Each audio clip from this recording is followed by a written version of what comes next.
All right, we want to thank Emily Jane Fox for coming in, keeping us posted on Michael Cohen News. Thank you, Emily. Now to this. In a late-night Twitter exchange, President Trump backed down to House Speaker Nancy Pelosi on the State of the Union this Tuesday, acknowledging that she controls the real estate on Capitol Hill. In tweets sent after 11 p.m. in Washington, the president wrote, "As the shutdown was going on, Nancy Pelosi asked me to give the State of the Union address. I agreed.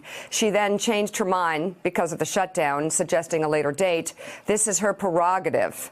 I will do the address when the shutdown is over.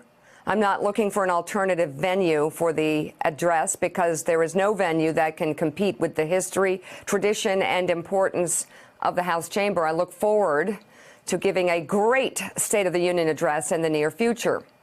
Shortly before midnight, the Speaker responded, "Mr. President, I hope by saying near future, you mean you will support the House-passed package to end the shutdown that the Senate will vote on tomorrow. Please accept this proposal so we can reopen government, repay our federal workers, and then negotiate our differences." Willie, this is delicious for Democrats who wanted Nancy Pelosi to step up and push back at this president.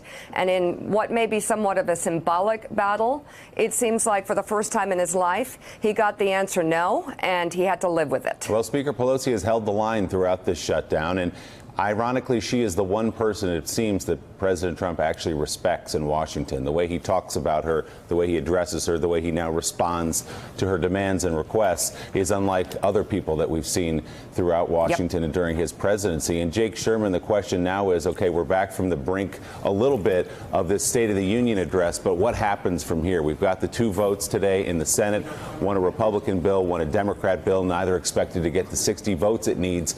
But does that get people a little bit closer to something to end the shutdown here? Yes and no. I mean, there's two distinct dynamics that are happening at the same time. Number one, there is this thaw in which Nancy Pelosi is putting border wall money on the table and is saying she's looking to get some sort of compromise in the coming weeks. She is now saying she will give upwards of $5 billion. Her allies and aides are telling us this, but no wall money. She doesn't want any money for the wall, but she is willing to talk about border security.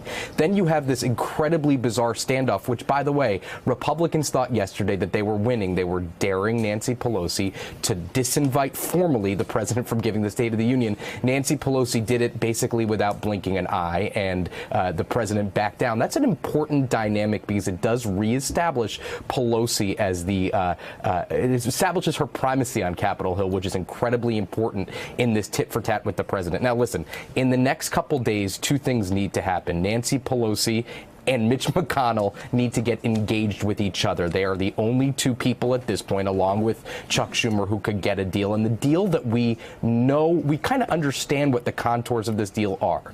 They are going to be a big border security package, several $1 billion, maybe some modest changes to immigration policy, and maybe some promise that they will look at further ways to secure the border. The president, according to Pelosi, who, again, controls the House, the president is getting used to this fact, but controls the House. She's not getting any money. He's not getting any money for the wall. She's not giving it, and those dynamics are not going to change.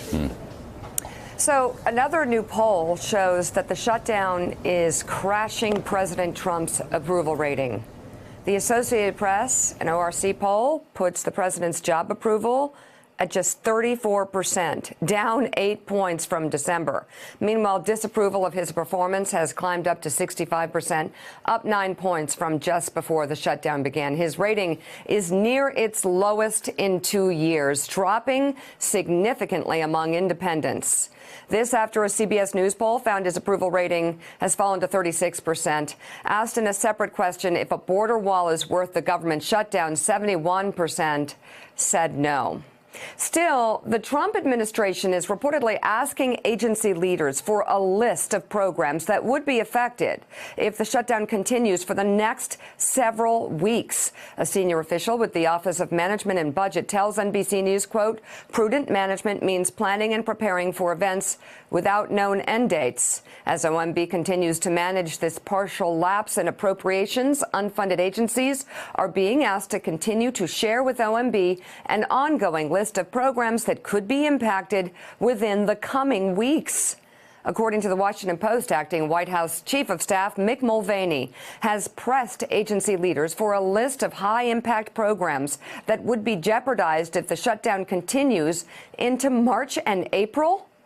People familiar with the directive told the Post Mulvaney wants the list no later than Friday, and it's the firmest evidence to date that the White House is preparing for a lengthy funding lapse that could have snowballing consequences for the economy and government services. Meanwhile, Chief White House economist Kevin Hassett said, get this, that there could be zero growth in the first quarter if the shutdown continues that long. Zero. Could we get zero growth? I just want to nail this down. Yes, we could. We could. Okay. We could, yes. All right. If it extended for the whole quarter, and given the fact that the first quarter tends to be low because of residual seasonality, then you could end up with a number very close to zero in the first quarter. In terms of the workers who are coming to work and not getting paid, what would you say to them? Listen, it's not fair to you, and we all get that, but this is so much bigger than any one person. It is a little bit of pain, but it's going to be for the future of our country. Laura Trump saying it's a little bit of pain. She says she was misunderstood. It's not a little bit of pain, though. It's a lot of pain, a lot of human suffering across the country, millions of American people.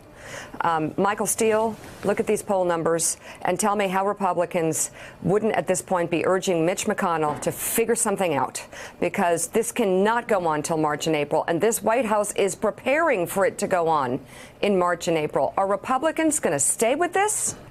I think that what you're seeing today with these votes in the Senate is we're not watching the ice break, but we're hearing it creak.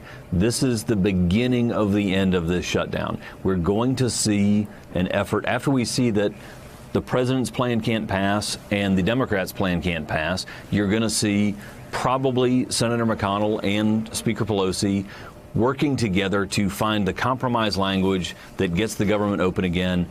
Not today, not tomorrow, but in the next week or two. And this is an easy thing. The wall is a MacGuffin. The wall is not a real policy. There are places on the border where a physical barrier makes sense. There are places on the border where it doesn't. You can improve and increase border security without building a Game of Thrones style wall across the southern border of the United States. And that's exactly what we're going to do.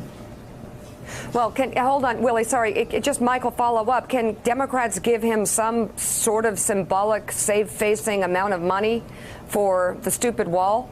And then get a lot more in terms of border security and other immigration issues that are important to them? Is there any movement here that's possible with Mitch McConnell?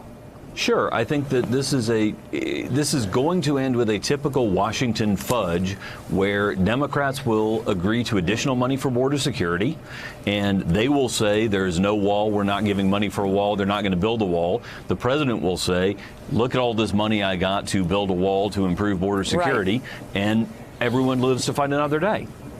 This is pretty extraordinary here, Mika. 5 former Homeland Security secretaries, including President Trump's former chief of staff, John Kelly, his chief of staff as of a couple of weeks ago, are calling on the president and Congress to end the shutdown.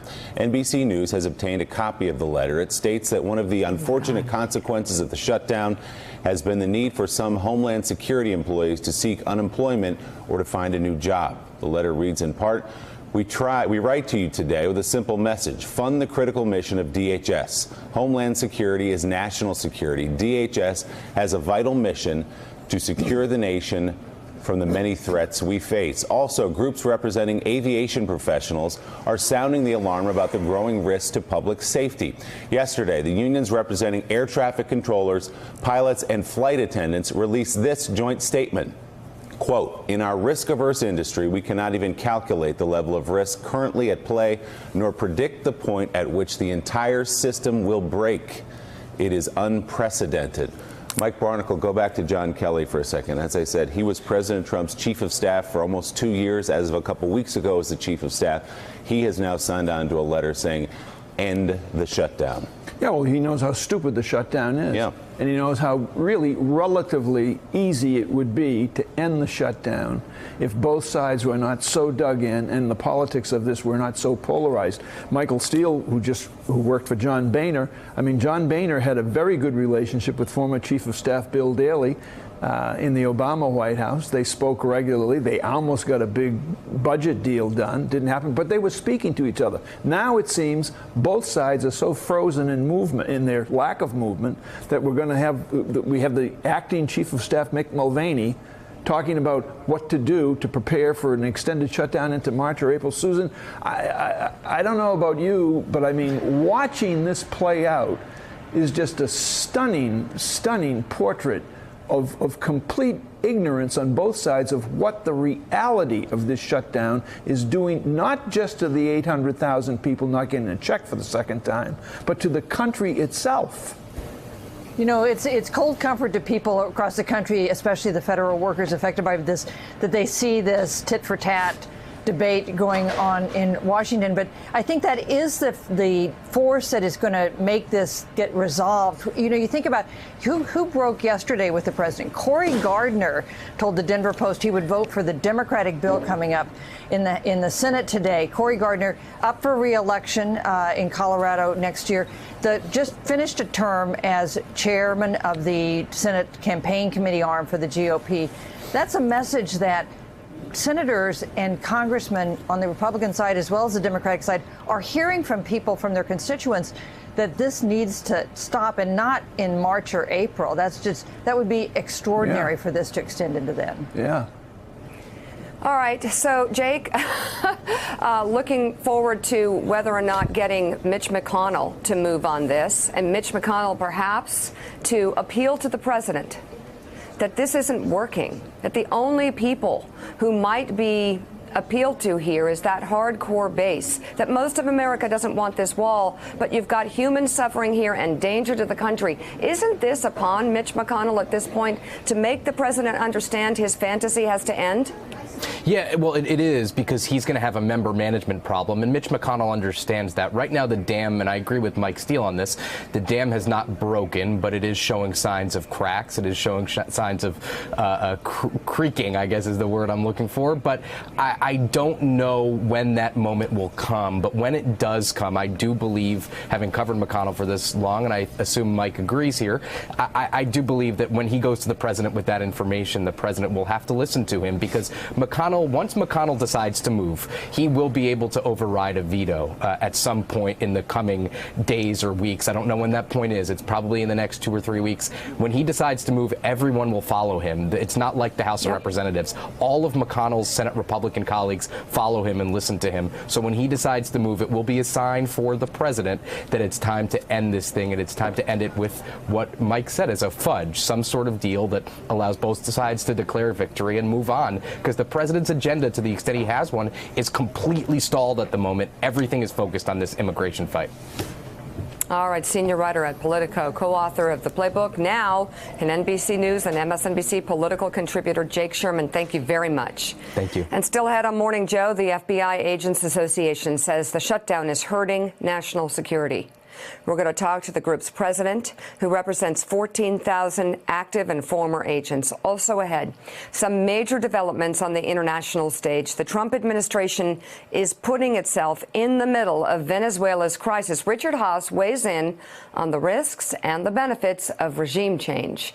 You're watching Morning Joe. We'll be right back. Thanks for checking out MSNBC on YouTube, and make sure you subscribe to stay up to date on the day's biggest stories. And you can click on any of the videos around us to watch more from Morning Joe and MSNBC. Thanks so much for watching.